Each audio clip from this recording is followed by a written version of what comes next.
Oh yeah. Just like that. We're back. This is still the spot. We better known as right now as Spotsville, USA. This is the podcast.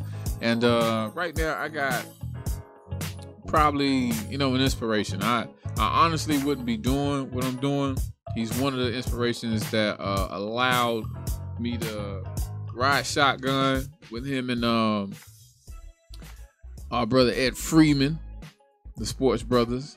I've got the one and only Jeff Fox. He ain't in the box, but he off in here with us. What's good? What's poppin', man? How you doing? Man, I'm good, man. I'm glad to have you here. Yes, sir. Happy to be here. And it's been a long time. Yeah. You got rid of the dreads. You got a new look. Yeah, whole new look. Had to switch it up just a little bit. Try to see if I get one of these corporate jobs. But Yeah. I'm to the point now after our little conversation where I probably could do without a corporate job right now. Absolutely, man. Technology has changed the whole game. Yeah. And I'm doing some things myself, man. Yeah, we definitely gonna talk about that, man, because like I said in the little introduction we got going on, you've been an inspiration, man, like with some of the stuff that you're doing, going from terrestrial to now jumping on the online podcast world. Just wanted to pick your brain with the path and journey that you took to get here. Like your first break into, I guess, the sports realm or just broadcasting period. When would you say it actually happened? It was after they closed down 1080 WTPS where I met E-Dubs. Uh-huh. We were doing a show called The Big Show, Big Sports Show. And the station got sold from up under us and became a gospel station. Wow. So I started hounding WQAM, hounding 790 The Ticket. Mm-hmm. And I was inspired by the Two Live Stews out of Atlanta, Doug and Ryan Stewart. Right. The brothers. Yeah. I was definitely inspired by them. I was like, at that time, I was a DJ and a security guard. And I said, man, I want to do sports. I know it. Right. And I know it in and out. Mm-hmm. And I knew I could do it. So Ed and I, after starting the show, we started hounding QAM, and I just never stopped hounding them. Okay. I kept bothering them until they said, "Fine, damn, come on, man." You know what, Jay? You got to do that. That's something that I gotta highlight at some point, which is now during the interview, which is you've always been the catalyst. Yeah. Like even when the show, which we'll talk about, like the rise and the fall of it. Right. Even towards the end, you were like, "Man, I got to do it." Yeah. Like from what you're saying now, from the beginning to now, you've always had it in you to, I got to keep going. And I've heard so many people in entertainment that inspire me, like Quincy Jones or Pharrell or whatever, where they just wouldn't take no for an answer. They just kept knocking at the door. Like, what was it? It's the love of it. I love sports radio. I love radio.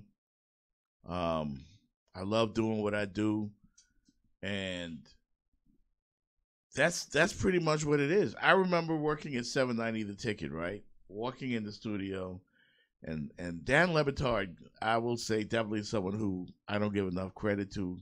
He and George Sedano, but more Le Batard than anybody good inspired dudes. me. Yeah, real good dudes. Because I remember Dan saying that's why I can't believe I get paid for this.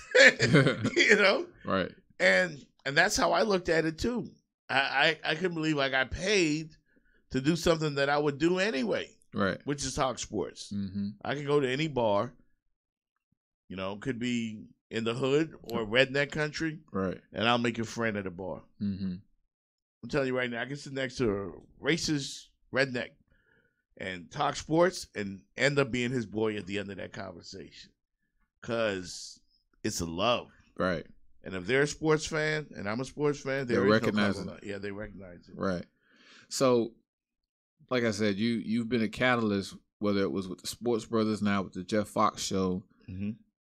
Now you're going into different ventures. Now I was picking your brain, seeing Ethan Skolin might be listening, but he's got something going on now, and I was like, "Yo, what's the deal with you two? Probably linking up or something like that." Ethan used to be a guest that we would call to talk about Miami Heat, NBA, Dolphins, whatever. He was a frequent guest of the Sports Brothers. Right. We've always been friends, always been good. You know, Ethan had his ups and downs as well. Mhm. A lot of people abandoned him, but he kept doing what he's good at, what God gave him the gift to do. Right. And even Ethan and I have had some conversations about doing some things together. You know, and like I said, man, it's gonna happen. You know, when I was on the ESPN radio in Chicago last week, I gave him a plug. You know, Wow, that's what's up. and I mentioned him because they asked me about Jimmy Butler. I said, Mm. well, according to my friend Ethan Skolnick from the 5 Reasons podcast, Right. you know, and that's what you do when you're 100% with people. Right. Ethan's my dog, gonna always be my dog. That's And how it is. And he actually got undercut.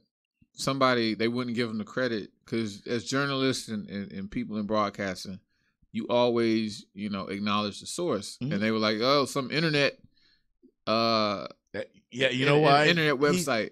He's got him shook right now. Yeah. He got him shook. He Uh-huh. got all these people at these radio stations. I've emailed the same thing I did way back in the day to get on with the Sports Brothers. Mhm. I've kept doing ever since we left 790, went to 560, left there, went to 640. I blog for 640 right now. Okay. So if you go to 640thehurricane.com, type in the name Jeff Fox, all of my columns that I've written will pop up.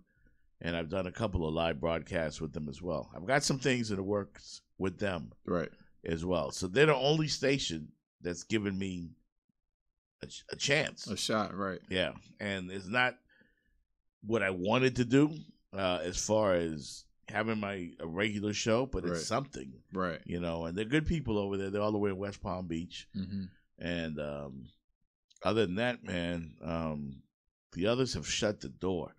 You know, they've got people on that I know I've got a better show, you know, Right. than some of the people that I've heard. And not to insult anybody or make it like, because I've got a lot of friends at both stations, Right. a lot of friends.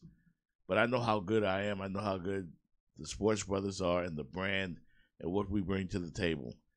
And I'm not so sure why we've been ostracized. Same thing happened with the Two Live Stews out of Atlanta. They couldn't get a job for nothing. Wow. And they were number one. They were on Sporting News Radio. They were on ESPN at one point, weren't they? Yep, they were doing cold pizza before it became First Take. Wow. And that's the thing, like, you're given a shelf life. Yeah. For some reason. And speaking on that, right? Like, how